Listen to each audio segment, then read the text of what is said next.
വടക്കുവശം കാണിക്കുവാണേ. കരിങ്കല്ല് കെട്ടണോ എന്ത് വേണമെന്നുള്ളത് നോക്കിക്കണം. ഞാൻ നിൽക്കുന്ന കൃത്യം സ്ഥലത്താണ്, സ്പോട്ടിലാണ്. കരിങ്കല്ലും വീടിൻ്റെ അടിയിലത്തെ തറയും കൂടെ കാണത്തക്കവണ്ണമാണ് കാണിക്കുന്നത്. ഞാൻ നിൽക്കുന്നത് അതിരയിൽ. ഇങ്ങനെയാണ് വീടിൻ്റെ പുറവശം കിടക്കുന്നത്.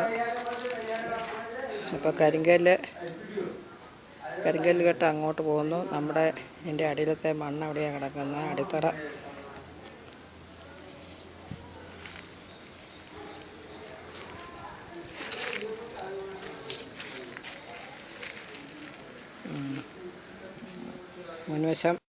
മുൻവശത്തിൻ്റെ കെട്ട് വരുന്നത് സൈഡിൽ കൂടെ നോക്കുന്നതാണ്,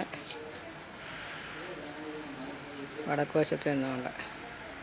ഇപ്പോൾ ഫ്രണ്ട് ഇങ്ങനെ കിടക്കുന്നു. കിണർ സൈഡിൽ കൂടെ.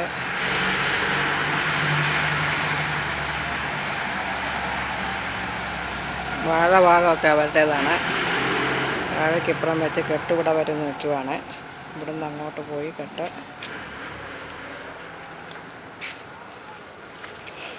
കരിങ്കല്ല് കെട്ടിനെ പറ്റിയാണ് ഇനി അടുത്ത ചിന്ത.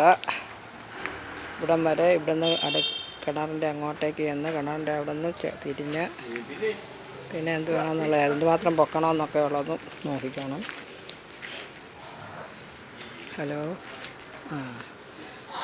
വീണ്ടും ഫ്രണ്ടിലേക്ക് വന്നു.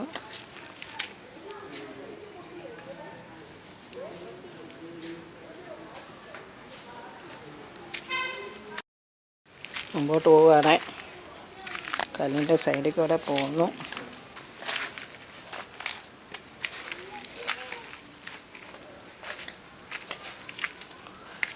പുറവശത്തെ വീതി ഇത്രയുണ്ട്, പുറകെ വീതി കൂടുതലാണല്ലോ.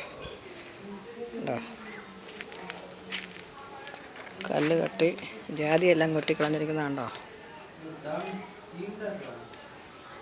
അതിൻ്റെ പുറവശം അവിടം വരെ ഇത്രയും നീളത്തിൽ വരും. അപ്പം എൻ്റെ അഭിപ്രായത്തിൽ താഴത്തെ ഈ കെട്ട് വരുന്നവിടം വരെ പൊക്കത്തിൽ കരിങ്കല്ല് വേണമെങ്കിൽ കരിങ്കല്ല്, അതനുസരിച്ച് മണ്ണ് വീണാൽ കുഴപ്പമില്ലാത്ത രീതിയിൽ ഇപ്പുറമായിട്ട് ബന്ധപ്പെട്ട് വരും. ഉണ്ടോ? അത്രയും പൊക്കത്തിൽ വല്ലതും കെട്ട് വന്നിട്ട് പിന്നത്തെ കെട്ട് പിന്നെ കാര്യമായിട്ട് വേണമെന്നൊന്നുമില്ല. തിരിച്ചു പോവുകയാണ്.